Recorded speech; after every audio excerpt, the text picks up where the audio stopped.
in many respects when you watch the documentary. What do you think about this, John? Because this will set up the prosecution's case, and they're basically attacking on so many levels with this documentary. I've seen it. I found it very disturbing, and that's going to set up a very different Michael Jackson, a very different character, long before they get to the accuser's testimony.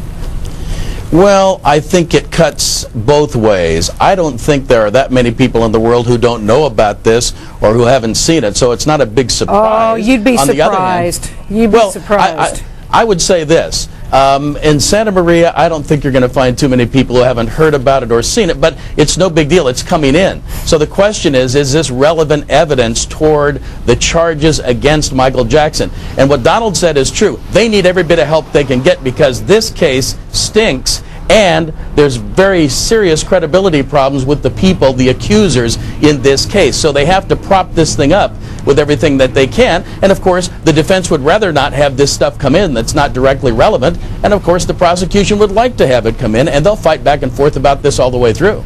All right, what about the porn? Why don't you start with that, John? Because there's some fingerprint testimony, I understand, coming in where both the boys, the accuser and his little brother, left their fingerprints on some of the girly magazines, as I understand. And so there's a question whether or not this would show sort of contributing to the delinquency of a minor, and therefore, hopefully then they're piggybacking on that with the accuser's testimony and his brothers about the molestation.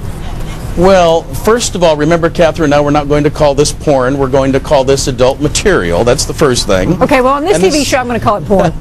Okay.